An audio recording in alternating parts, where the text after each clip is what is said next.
First of all, good evening and welcome to the Cogut Institute for the Humanities at Brown, at least its virtual instantiation, and to our Meet the Fellows event, which we're very excited to be presenting this evening.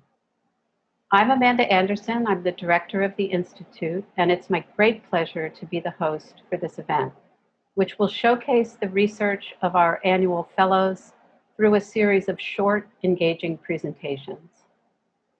Before we begin, I will say just a few words about the Cogut Institute and the work that we're doing. Humanities institutes are a unique and relatively recent feature of the university landscape, appearing only in the second half of the 20th century. Brown's Humanities Center was founded only in 2005. At first, they were relatively small units dedicated to programming a modest number of events and to providing research support of various kinds.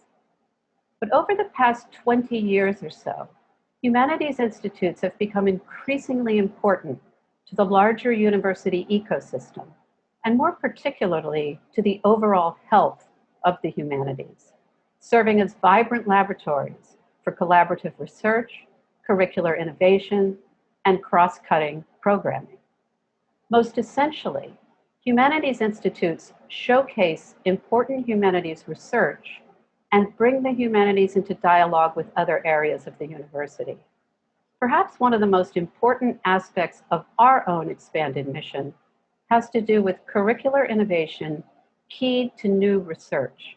We have a suite of collaborative courses for undergraduate and graduate students that bring scholars from different fields together to explore cross-disciplinary themes such as climate change, virtual reality, or the history of democracy.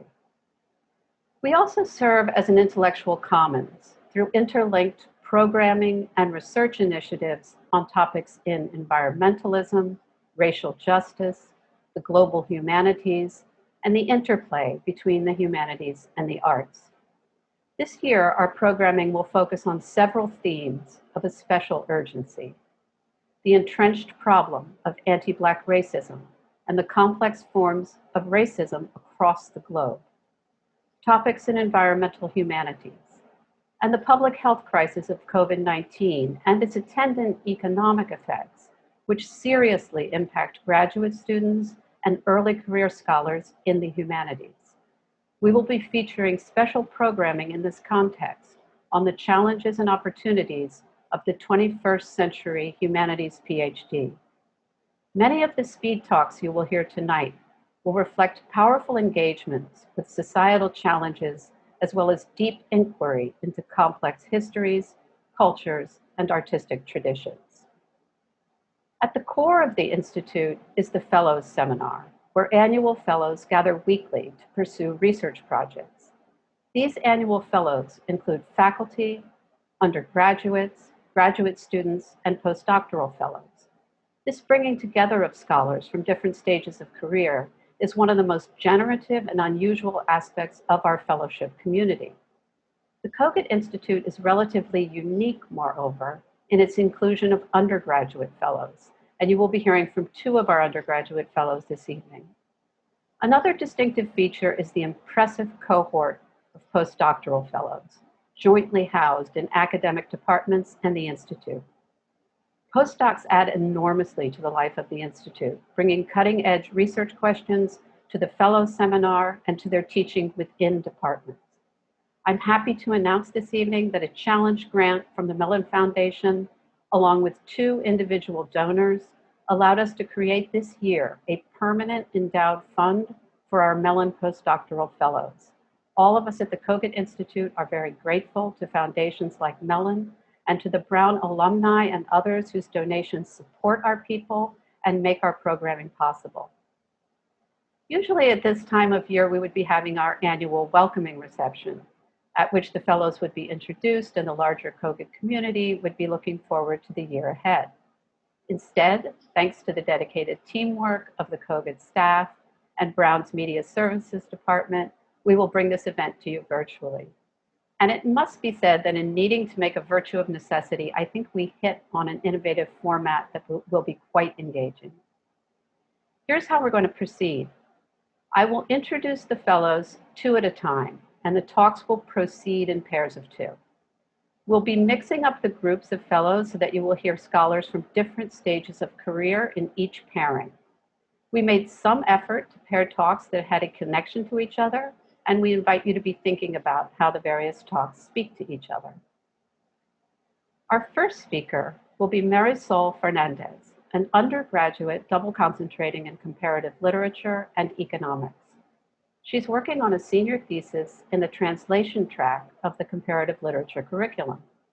She was named a Truman Scholar last year, a prestigious national award that supports graduate study intended to prepare recipients to be public service leaders. She will be followed by Enongo Lumumba-Kasongo, a Mellon Gateway postdoctoral fellow in the Department of Music and the Cogut Institute. Enongo earned her PhD in Science and Technology Studies at Cornell University and works on the politics of community recording studios. Please enjoy these first two talks.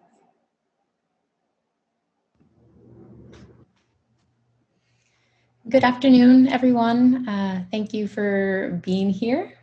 I am so looking forward to being a part of the Cogut Institute this year. My name is Marysol Fernandez Harvey. I am a senior at Brown, double concentrating in comparative literature and economics. I was born and raised in Puerto Rico, and I have dedicated my career at Brown to finding ways of showing up for my community, even from afar. 2 weeks into my first year at Brown in 2017, Hurricane Maria ravaged the island and sent my entire world into crisis. Since then, Puerto Rico has lived historic moments of disaster, while at the same time seeing an activated resistance movement stronger than any I've seen in my lifetime. So many times over the last 3 years, I have considered dropping everything to go back to Puerto Rico and participate in what's I believe to truly be a moment for radical change. I reckon with my decision to stay every day. But on this day, I am reminded that what we do here can be radical too. I am excited to talk about my senior thesis and Cogut research project, which will close out my undergraduate experience at Brown and lay the foundation for what I hope will be future hands-on work in Puerto Rico, addressing the island's most pressing social, political, and cultural questions. My project is within the Department of Comparative Literature and will seek to explore translation as a metaphor for a larger politics of exchange. I'm interested in how translation, exchange, and sharing work within a colonial context, and will seek to develop a practice of translation that understands the ways that exchange and sharing are distorted by colonial exploitation, while at the same time working to turn that on its head by exploring translation as resistance and as liberation. For this project, that might look like translating Puerto Rican Spanglish, our manifestation of the linguistic scars carved out by not one, but two of our colonizers. It looks like translating our Spanglish in a way that does not erase the constant dynamics of conflict present in even our most basic attempts to narrate our experience. I arrived at the idea for this project during my participation in the 2019 protest movement that took place in Puerto Rico. I realized there that so much of our struggle is a cultural one, a literary one, and one that needs to happen within the realm of imagination. In translating Ana Lidia Vega's collection of short stories, Esperando a Lolo, a collection that is unapologetically Puerto Rican in the rawest of senses, I seek to combat the colonization of the Puerto Rican imagination and to bring this resistance into the English without sanitizing it. We are living a moment in which the world demands that our academics be engaged, and yet in which there are great barriers to connection. I am grateful for the opportunity to learn from all of the amazing students and faculty that are part of this richly diverse project in radical sharing. I'm excited to resist the temptation to exist within the floating bubble, or only within the floating bubble that is the university, and to grow in our pursuit of answering these calls for change. Thanks again for being here and for listening. I look forward to hearing from the other folks today. Hi, everyone. My name is Enongo Lumumba-Kasongo. I received my PhD in Science and Technology Studies from Cornell in 2019. I'm a postdoctoral fellow in the music department, as well as a feminist rapper and producer who uses the moniker Samus. At Brown, I teach courses on rap songwriting and feminist sound studies. As an artist, I've been releasing music and performing since 2010. Broadly speaking, my catalog attempts to situate Black feminist experiences and critiques within ongoing dialogues around repurposed pop cultural iconography. The name Samus is in fact lifted from a popular video game character of the same name, different spelling. My music speaks to the multitude of ways that Black women who might think of themselves as geeks articulate their identities in person and behind/across the screens that shape our everyday lives. Further, I use reflexive songwriting approaches to play with and revise several of the popular myths that surround contemporary Black identities. Namely, I seek to ask some version of the questions: who do I think I am? What am I doing here? Who do you think I am? What does it mean to be Black and a woman right now? And what do I want to binge on Netflix tonight? My bone deep love of hip hop expression and performance has also led me to my most interesting research questions. One of my current projects, which I will discuss in the Cogut Weekly Seminar in a few weeks, explores some of the cultural and creative tensions that emerge in the process of trying to represent rap composition in the form of a video game. Since April 2019, I've been working with the women of color-led game studio, Glow Up Games, to develop such a feature as part of a mobile game for the HBO scripted series Insecure. At the heart of our design dilemmas has been the question: how can we create a user experience that honors the overwhelmingly Black female viewership of Insecure in terms of the game's, quote, voice and the themes it addresses, while engaging hip hop sensibilities like specificity and nuance about how rhymes are built and assessed, and gamer interests like the prioritization of competitive tension, while remaining attentive to market concerns like everybody being able to access and play the game and the studio being able to actually generate capital. Questions of audience loomed large in these discussions, particularly as we thought about ongoing conversations throughout pop culture about cultural appropriation and the circulation and expressive labor performed by the images of Black people and sounds of Black music circulated by non-Black users as memes and GIFs across apps like Instagram and TikTok. These are questions with which we're still wrestling and that I'm excited to unpack in discussion with the other fellows. My other current research project, which I shared at Cogut last semester, also draws on my musical background, but in this case, my experiences in recording studios. My dissertation, which I worked on between 2013 and 2019, is about the socio-technical dynamics that shape the development and use of, quote, community studios, recording studios that provide high quality recording tools, professional sound engineering services, and audio training to communities that often lack financial or social access to these resources. These efforts are often framed as meaningful solutions to social issues like the, quote, digital divide that exists between affluent white children and low-income Black and brown youth, or gender disparities across STEM fields. Armed with MIDI sequencers, USB mics, and a SoundCloud account, the youth who enter into these programs are often told that they will develop transferable technical skills that will enable them to be, quote, competitive and productive in a world controlled by the tech elite. Beyond interrogating the implications of these framings for articulating the, quote, value of community studios, my project is primarily invested in illustrating the challenges faced by community studio stakeholders to actually make these spaces live up to their stated missions. I think about the experiences of several young Black rappers at one of my research sites who were being encouraged by the studio engineer to tell their authentic stories through their music, while being asked by admins to adhere to a list of restrictions on their language, content, and styles of dress, given that the studio was housed within a city-funded all-ages community center. As my dissertation illustrates, the framing of the community studio, is it a professional recording studio, a community center, a radical organizing space, a classroom, as it is articulated through rhetorical and technical decisions, shapes the kinds of communities that are prioritized and therefore the kinds of music that is produced. And because community studios are understood to be social interventions, the stakes can be much higher for those who manage such spaces than at a commercial studio. The decisions made by an engineer, for example, in one of these spaces, risks not only shaping the mix, but also violating the trust of their community. Ultimately, my research highlights some of the dissonance inherent to operating a sustainable community studio, and that despite their shortcomings, these spaces can show how a studio serves civic needs beyond simply providing space for tracking and mixing songs, particularly in an age when artists don't need commercial studios to thrive. Thank you. Thank you so much, Marysol and Enongo, for those wonderful presentations. And Marysol, I'm so sorry I left off the last part of your name when introducing you. It's Marysol Fernandez Harvey. It's really inspiring to see how community engagement informs the research and practice of these two amazing scholars, and also how thoughtfully each of these scholars conceives of a relation to community and how we think about community. Next, we will hear from two scholars in the Department of Religious Studies who in different ways engage the question of the relation between religion and power. Michael Satlow is Professor of Religious Studies and Judaic Studies. His research focuses on the history of Jews and Judaism, particularly in antiquity. He has been a Guggenheim Fellow and a Fulbright Scholar. Tanvir Ahmed is a graduate fellow and doctoral student in religious studies, working on the topic of medieval Islam. We will start with Michael. Good evening. I'm delighted to have this opportunity to thank Amanda and the staff of the Cogut Institute and to introduce my project. For the last few decades, historians of the late antique Mediterranean world, by which I mean the Mediterranean basin and the Near East, between the 2nd and the 7th century CE, have largely agreed that all of those religious leaders whose texts so confidently exude authority, in fact, had quite limited authority in the societies in which they lived.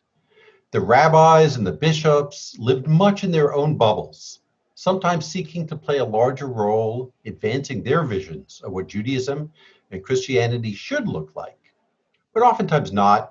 They were content to scorn their co-religionists from the sidelines. This realization, though, that these authorities had little authority, coercive or soft, leads directly to another question. If Jews and Christians were not familiar with the visions of the so-called elite, what exactly were they doing? How might they have worshiped their gods and formed their own religious identities outside of such official channels? And given the fact that they left few and fragmentary written records, how would we know? This question has been on my mind for longer than I care to admit. I've been researching, teaching, writing about it for years, developing along the way an online database, Inscriptions of Israel-Palestine, to help me keep track of some of the evidence. This year, though, I thought it was finally time to write it up as a book. One of the reasons that it has taken me so long to get to this point has become a central problem at the heart of the book. How do you write about religion when religion did not exist? That is, in antiquity, and this probably applies to all Western societies, at least prior to the 17th century, there was no real understanding of the secular. That which we call religion suffused every aspect of people's lives. The so-called secular rulers who worked with or sometimes against the church were hardly secular. They played a role in the divine economy. A few philosophers might act as if the world was not crowded with invisible beings who were involved in every important aspect of everyday life. But they were rare, far between, and not infrequently excoriated, or worse. How then does one write about religion in antiquity when everything is religion? And how do you do so in a way that is analytically rigorous and widely accessible? One of the reasons that I've been drawn to this project is that it is relevant, although in a complex way. At their heart, the humanities have always been about how to act best as a human, how to see and create meaning in our lives. My goal as a writer and a teacher has always been to make antiquity vivid, to be able to enter into a very different world of people who yet struggle with many of the same problems that we continue to have. Like us, they sought safety, health, food, and love. Their answers to these basic questions are not necessarily ours, and at times frequently deserve critique. But when we enter their world, we should do so generously, with genuine curiosity, empathetic to their own struggles, and willing to see ourselves through their eyes. When we do this, I think what we find is a powerful corrective to the hubris that pervades our technocratic and neoliberal institutions. Instead, we emerge from this encounter willing to contemplate the possibility that we have far more control over our own destruction as individuals, societies, and as species than we do in our salvation, however we wish to define that term. Or maybe not. I'm looking forward to discussing and testing these and the other ideas that I have with the other Cogut Fellows this fall and to learning from them and from all of you. Hello all. My name is Tanvir Ahmed, and I am a PhD candidate in religious studies, currently working on a dissertation about popular uprisings and collective resistance in medieval Iran and Central Asia. And I'd like to use my time today to explain something about how I came to work on this subject. I spent my undergraduate career studying international affairs and working for several NGOs in the Washington, D.C. area. Over time, I found myself becoming increasingly frustrated about the representations of Muslim societies, which were being brutalized by both foreign occupiers and local elites. In many such discourses, those Muslim societies were presented as lands of perpetual barbarism in need of a pseudo-theological salvation, which would inevitably come in the form of a socio-political system imposed by foreign invaders. When I began to pursue a PhD, I assumed that most scholars would have already rejected this toxic premise. But to my surprise, time and time again, I found myself encountering the same racist and imperialist conceits in many scholarly narratives as well.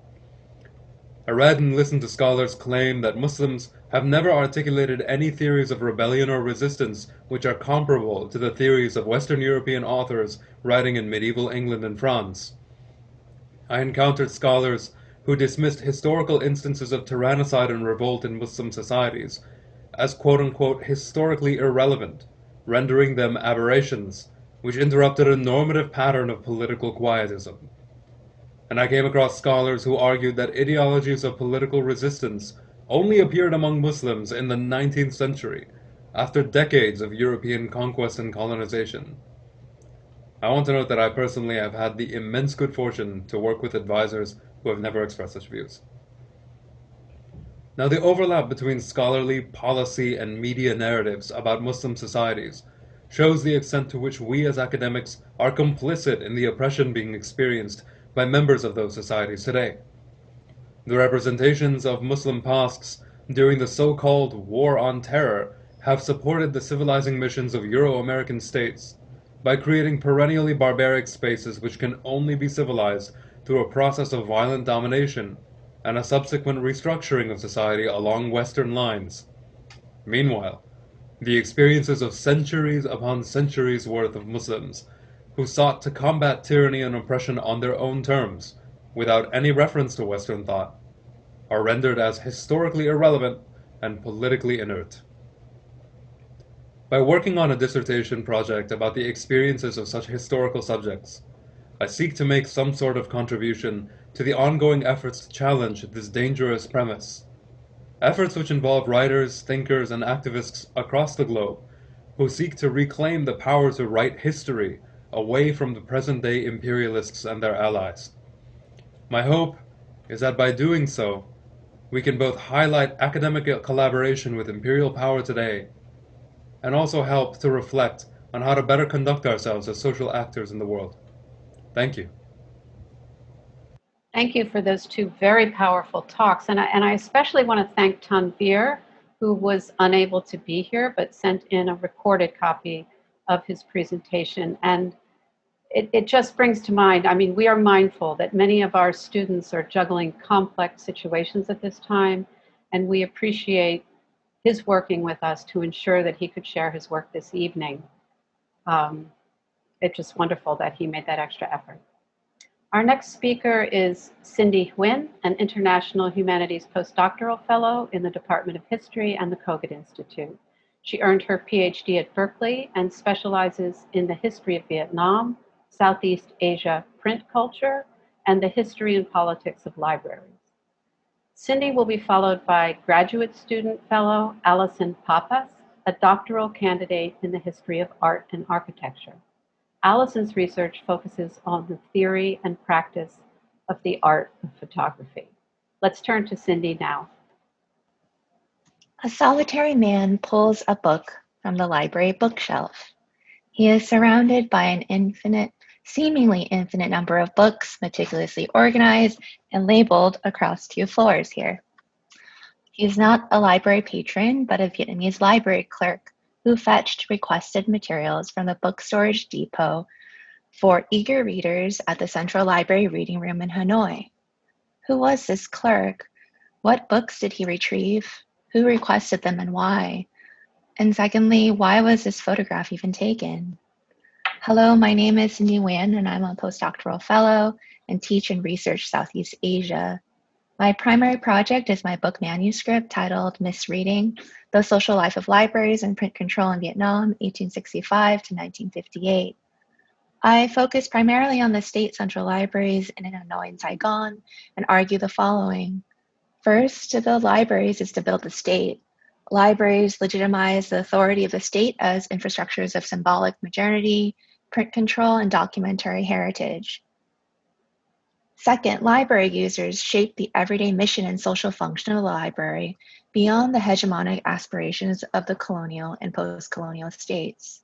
As seen in the Hanoi and Saigon Library, diverse readers such as Vietnamese students, teachers, administrators transformed the tranquil space intended for research into a dynamic space that was for the public and for self-directed study and social life.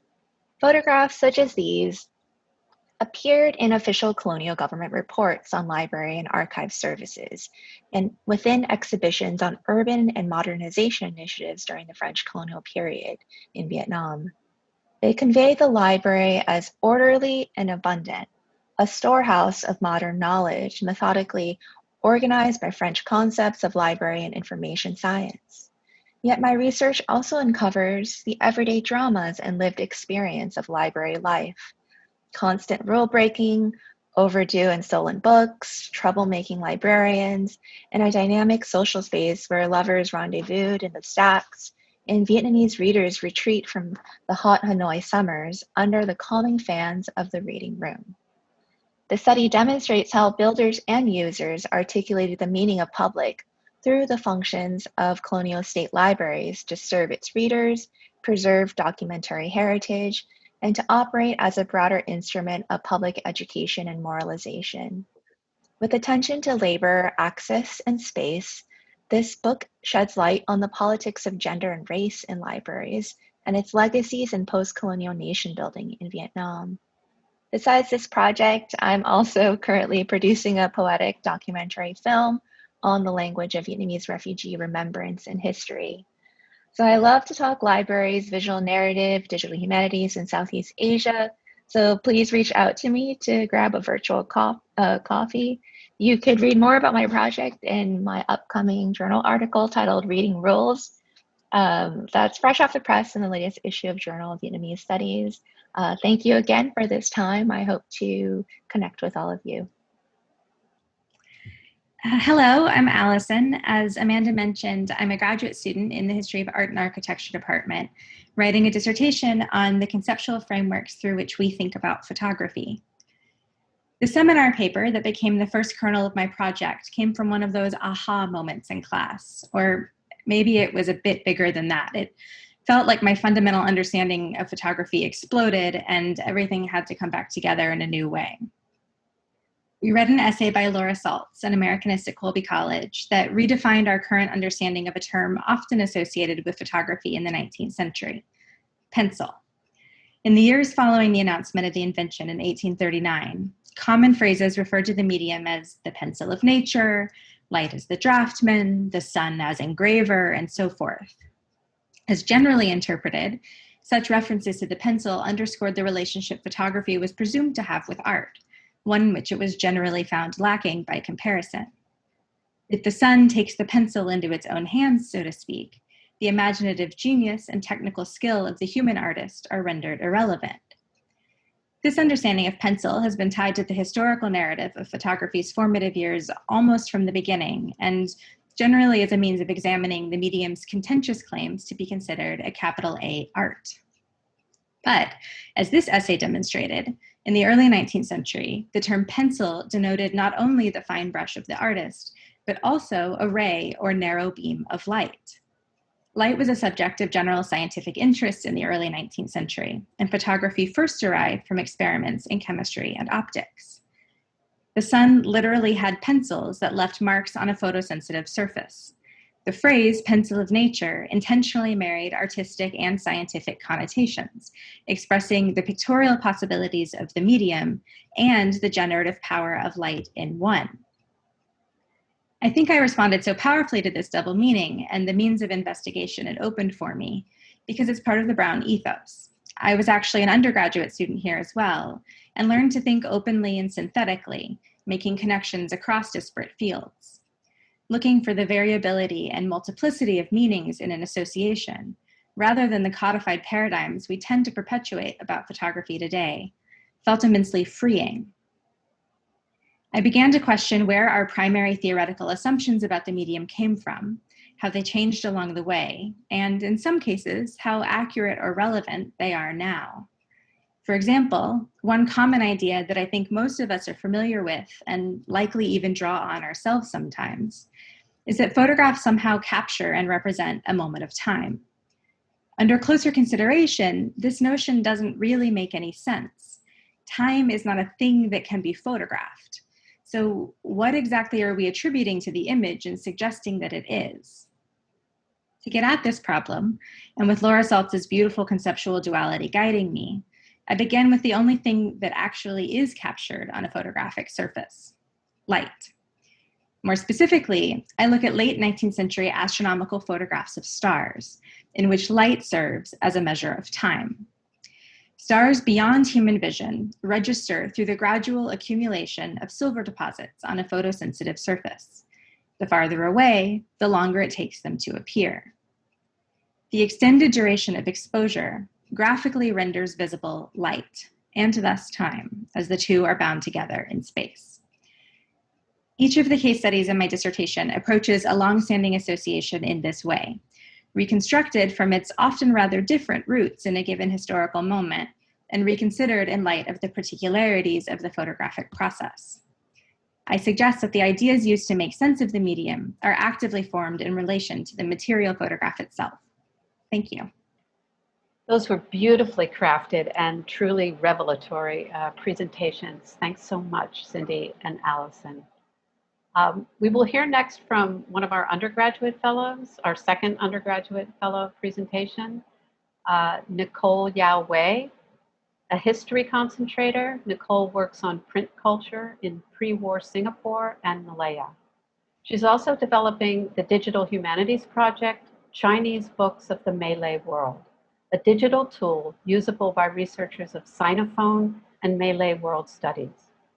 On campus, she's a member of the Southeast Asian Studies Initiative, a student-led organization which aims to increase the presence of Southeast Asian studies at Brown. Nicole will be followed by faculty fellow Stephen Kidd, an associate professor in the classics department. He works on the philosophy and literature of the ancient Greeks. We will start with Nicole, who is actually joining us from Singapore, where it is very early in the morning. Thanks so much for doing this, Nicole. We look forward to your talk. Hello, everybody. Thank you for being here. As Amanda mentioned, my name is Nicole, and I'm originally from Singapore, and I've lived in the Malay world for most of my life. And so my primary research interests are in book history as well as the history of the Malay world. Here's a little bit about my senior thesis, tentatively titled Unreading the Literary, the Hikayat Anggun Cik Tunggal and the Narrativization in the Age of Print. In the year 1914, the British colonial scholar official Richard Olaf Winstead published a printed text version of the Hikayat Anggun Cik Tunggal, which roughly translates to the story of Anggun Cik Tunggal.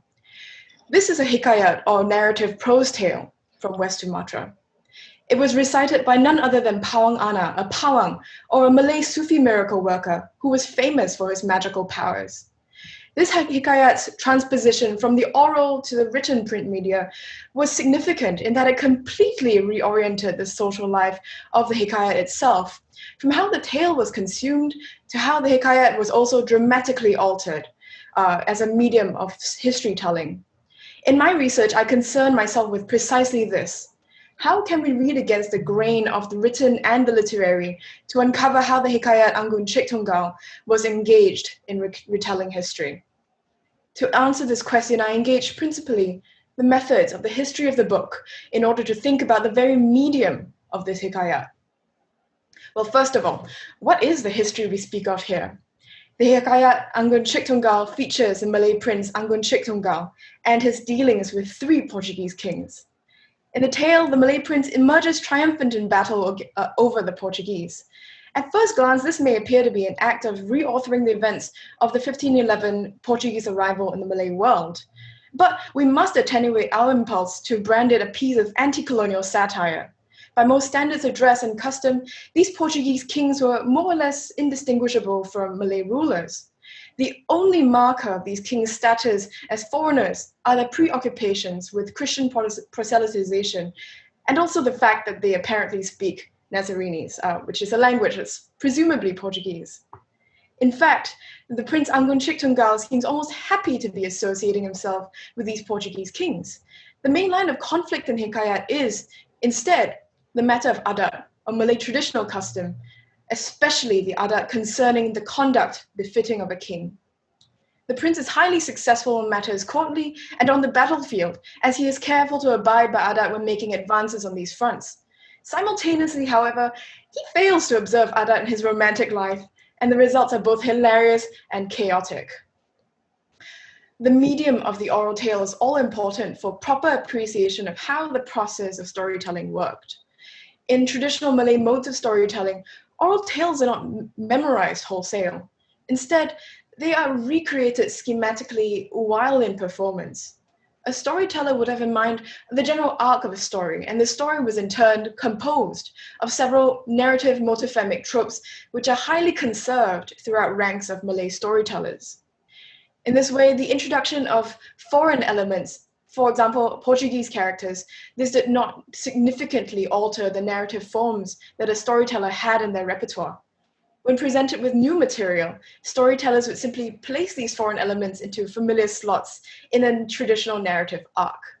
Hence, the Portuguese kings in Hikayat Anggun Chik Tunggal were little more than generic kings who had transgressed Malay customs of kingship.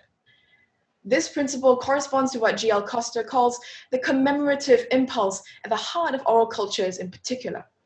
In this commemorative mode of thought, ideological values like adat are conceived to be total and indivisible reality. The oral story thus exists as a microcosm of adat, which represents the reality of adat writ large. The training that storytellers receive ensures that nothing may be added to it or subtracted from the story without authorization. Oral storytellers are thus gatekeepers of the integrity of these totalizing oral stories. And now that we've considered the social significance of the Hikayat's oral medium, it is then even more jarring to consider the impact that print had on this story's proliferation. The literary merit of Hikayat text was evaluated with respect to written sources instead of to oral narratival ones. Of course, this coincided with a more general turn in the Malay world to the written word as authoritative, and this even occurred in the domain of performance. Print was not the sole entrant into the world of Malay narrative at the turn of the 20th century, however, because secular acts of book collecting also made great strides in changing the way in which stories were consumed. What I'm talking about is how European collectors of the day, they prioritized the collection of narrative tales instead of other religious kitab literature.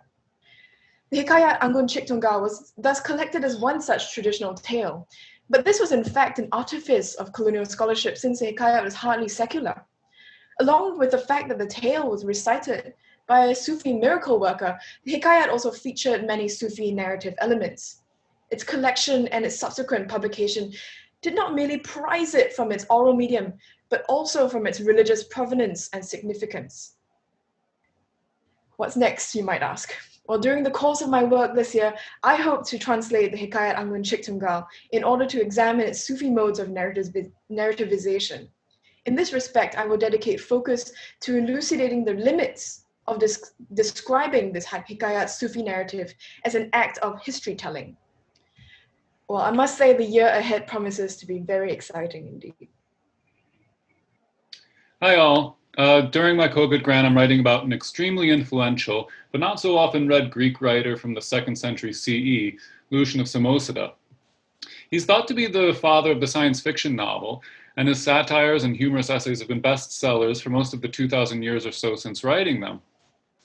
During the Renaissance, for example, he was a favorite author of Erasmus, Thomas More, and other humanists. More's translations of Lucian far outsold copies of Utopia in those days. And meanwhile, Martin Luther, incensed that he couldn't get a statement of religious belief out of Erasmus, tried to find the worst possible insult against him that he could find, and he summed it up in this way: "You are an enemy of all religion. You are a perfect image of Lucian." So Lucian's a very influential canonical Greek writer, inspiring not just science fiction, but satirical writing from Rabelais to Voltaire. But despite eventually becoming a canonical Greek writer, Lucian, in his day, always felt like an outsider. For one, he was an ethnic outsider. He identified as Assyrian from the banks of the Euphrates River, so really at the eastern edge of the Roman Empire, in a territory regularly contested by the Parthians. And whether or not he was a native speaker of Aramaic, he never quite reached the heights of literary Greek fame in his day. As he put it, no matter how excellent his writing was, and he thought it was pretty excellent, he always had the reputation of being a foreigner, barbaros in Greek, the word that gives us barbarian. But he was an outsider not just in that sense. He was, as a satirist, always standing outside of society and mocking it. He mocked people for their religious beliefs. He mocked the habits of fame seekers like himself. And most of all, he enjoyed mocking philosophers and their philosophical beliefs. Philosophy was mainstream in those days and very prestigious.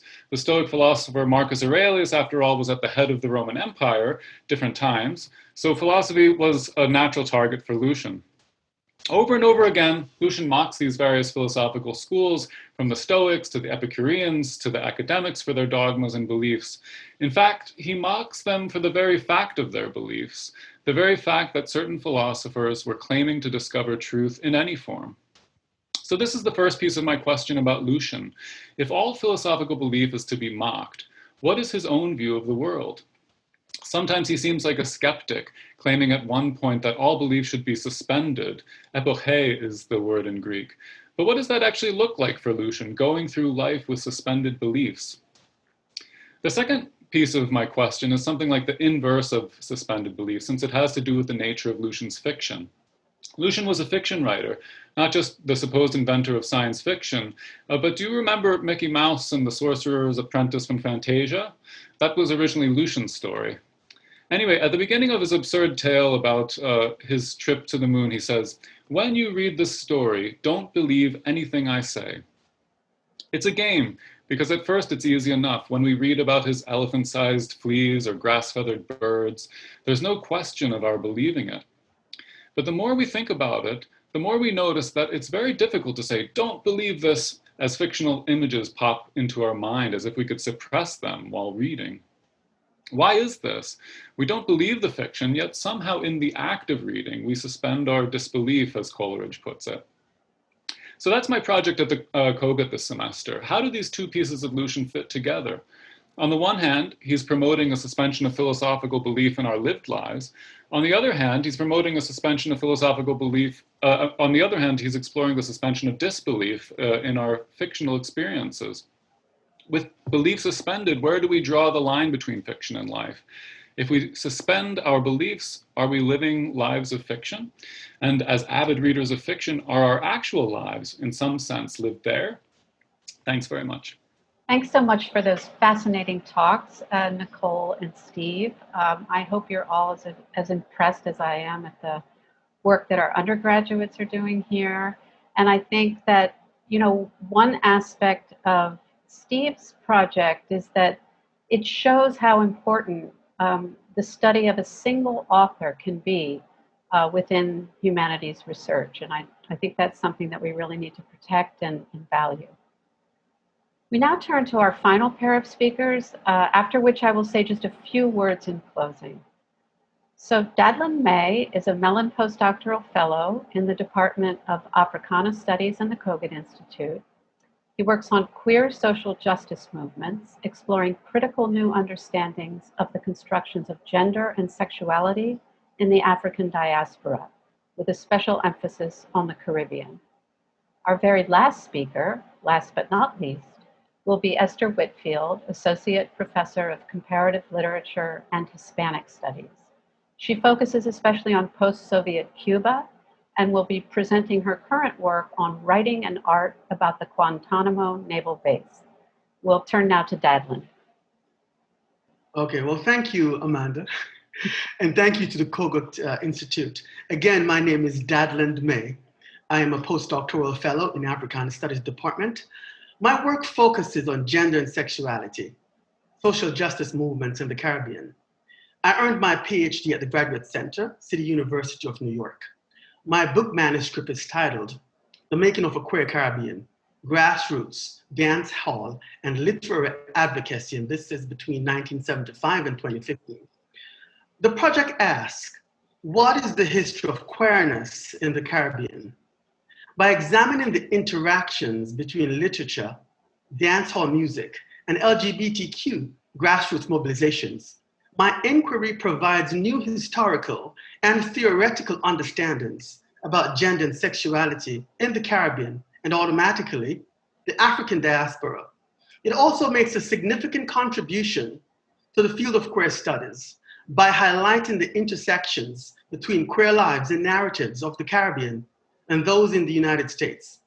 Whether we're sitting at our computers in Providence or Miami, or we're standing in the elevators of Toronto and London, our lives have been influenced by the intellectual, artistic, and activist productions of the Caribbean.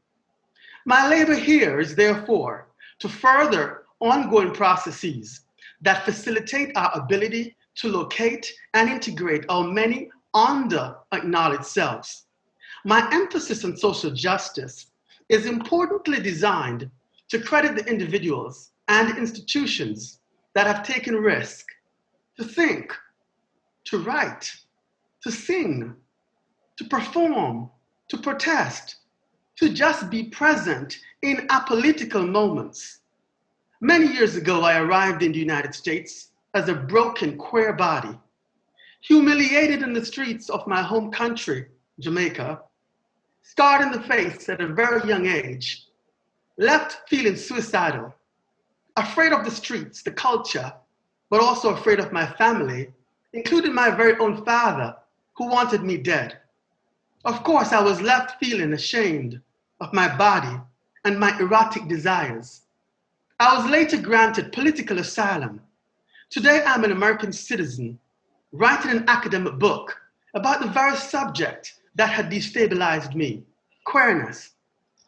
My story of triumph would have been impossible without a transnational network of queer activists from the Caribbean region, the United States, Canada, and the United Kingdom.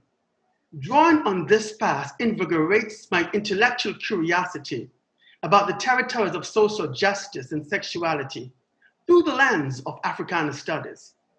To be able to ignore the fleeting histories of LGBTQ Caribbean lives is a privilege, and I can't afford that privilege. Thank you so much for being here and for sharing. Hello, everyone. My name is Esther Whitfield, and I teach in the departments of Comparative Literature and Hispanic Studies at Brown. And I'm really happy to be a Cogut Fellow this semester. As Amanda said, most of my academic work has been in Latin American and Caribbean studies, particularly around Cuba, where I spent a semester as an undergraduate, and I've also been involved with offering that opportunity to Brown undergraduates, which is still happening. I returned again and again to Cuba as a graduate student in the late 1990s, and it was a time of really difficult social and economic upheaval. Cuba had just lost the support of the Soviet bloc. It was a very difficult time. And she wrote my first book about the impact of this crisis on literature and culture. So the book I'm writing as a Cogut Fellow is titled The New No Man's Land, Guantanamo's Literary Life. And it comes from a similar place of thinking about Cuba and its relation to the world. Guantánamo, which I'm sure you've heard plenty about over the past 20 years, became a household name after 2002, when the US naval base there was chosen to house the so-called enemy combatants in the so-called War on Terror. The fact that the base was geographically in Cuba, sort of part of a very far-flung corner of Eastern Cuba, was just really interesting to me, and as it has been to Cubans for a very long time. There's a long history to this in Cuba, beginning with the lease of the land to the US in 1902. But since the revolution of 1959, the Cuban government has consistently and vociferously demanded the base's return. One of Fidel Castro's most famous calls for this was when he said that the base represents a dagger plunged in the heart of the fatherland. So as Guantánamo has taken shape in the political and legal languages of both the US and Cuba as a focus of intense hostility for the US against the terror of the post 9/11 period, for Cuba against what it has always called American imperialism, my interest in writing this book has been in what Guantánamo is for the ordinary people who find themselves living there for short or for indefinite periods of time, whether they have chosen to or not, and many, if not most, have not chosen to. This includes US soldiers, military families, detainees, contract workers at the base, and in the way I've been thinking about it, it also includes Cubans living in the shadow of the base in border towns in Guantánamo province, separated from the base by a barbed wire fence and underground landmines. What I found in my research is an unofficial Guantánamo of solidarities and sympathies, an archive of poetry, art, and memoirs by individuals who find in literature and art means of representation that aren't available through legal and political processes. I'm going to show some examples here on a very quick slideshow. So the first of these is a book of poems written by detainees at Guantánamo in the early 2000s, translated by their lawyers.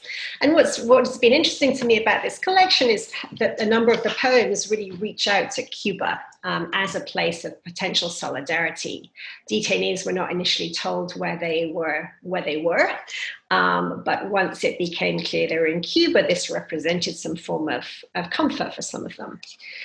This is my next slide. This is a poem by a Cuban who has taken a memorandum about a detainee written by the US government and turned it into a poem about liberation. This is a piece of art by two Cubans who live very close to the naval base in Guantánamo. It's a reconstruction or a replication of a US watchtower made out of local fishing nets. And this final slide is by two US soldiers, former US soldiers, who replicate the sort of tea ceremonies using the styrofoam cups that were used on cell blocks at Guantánamo. And they do this explicitly as a form of conciliation. So what's coming together for me in this project is a form of a Guantánamo that I really want to think of as providing a possible model for other places that are torn apart by hostility. A model where even if divisive rhetoric is relentless, as it certainly has been around Guantánamo, sort of people on the ground can't quite shake off their sense of compassion for others whom they are told are not like them. So it's a project I'm really looking forward to working on at the Cogut. I'm very appreciative of this fellowship. Thank you. Thanks. Wow, I really missed the sound of many hands clapping. Those were amazing talks. I was particularly inspired by the passion and the hope exuded by both speakers, even as they were talking about really tough issues. And it seems a good note to close on. And I want to thank all the fellows who participated and also thank everyone who joined the webinar. Just in closing, I encourage you to check out our website to explore coming events, and I think some links are going to be added to the chat. I also encourage all Brown University students and faculty to look into our various funding opportunities, and especially our fellowship programs. On Monday, September 14th, our initiative in environmental humanities will be presenting a separate welcome to their programs for the year. And on October 1st, we'll kick off a year-long series entitled Race in a Global Frame, which is convened by our Humanities in the World initiative, directed by Professor Leela Gandhi. You can see more events on our events calendar, and you can sign up for our mailings and our mailing list on our website. So anyway, thanks again to all. I hope you all have a productive fall. Stay safe and be well.